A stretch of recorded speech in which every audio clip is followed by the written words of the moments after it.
Sorry about all the boxes. You don't realize how much crap you own until you have to move it. Don't worry about it. The guest room has a big closet. You sure you don't mind me staying here? Of course not. Oh, we're so thrilled to have you here. Isn't that right, Gonzo?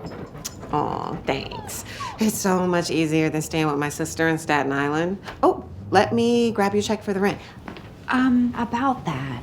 It feels weird having you pay rent. We're friends. I know, but I wouldn't feel comfortable. But I offered. And I accepted, but only if I paid a fair share of the rent.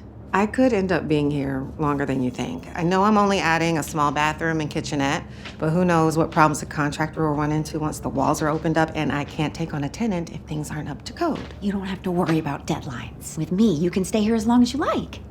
I am sure a lot of people would jump at the chance to live in this beautiful apartment rent-free, but I couldn't. I included a standard rental agreement I found online. Maybe you can just give it the legal once-over before we sign.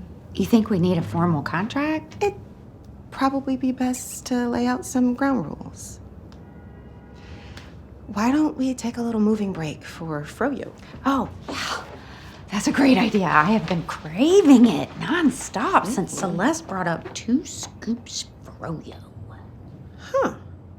All the 2 Scoops FroYo locations are listed as permanently closed, and not just in New York. The Wall Street Journal says 2 Scoops FroYo filed for Chapter 11.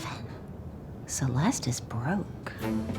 So Celeste lied about the apple pulp. She is covering for Rosalind. But what about?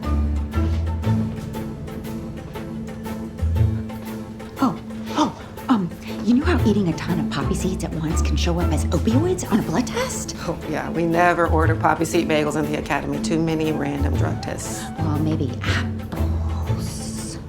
Yes! Apple seeds contain small quantities of cyanide?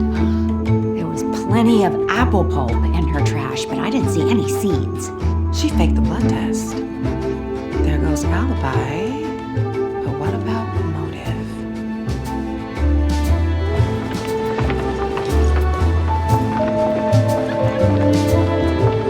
Celeste! Wow! Do you live around here? Mm-hmm. Do you? It is so wild that we ran into you. We were just trying to get a cup of your FroYo, but it seems like they shut down. Business is strong one day, gone the next. I'll pivot. Oh, bankruptcy. It's hard. I mean, it's a good thing you have wealthy friends like Rosalind to lean on. I don't expect help from Rosalind. But isn't she your best friend? She is. But it's because we don't bring money into the friendship. If you'll excuse me. Oh, sure. Hi. It is very much in our purview. The harebrained heist plan led to murder. So if she drank enough apple juice, it would come up in her blood work as cyanide. Perfect alibi. Maybe the woman just likes apples.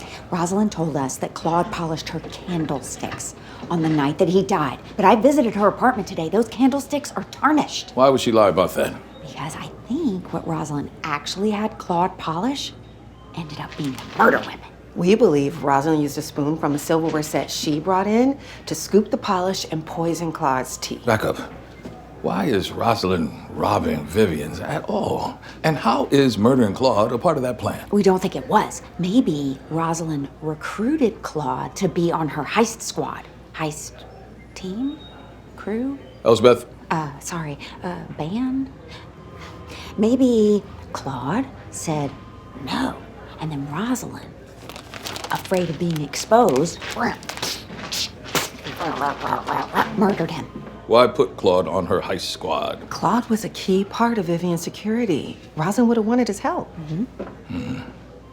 Okay, but I'm still not hearing a motive for the heist.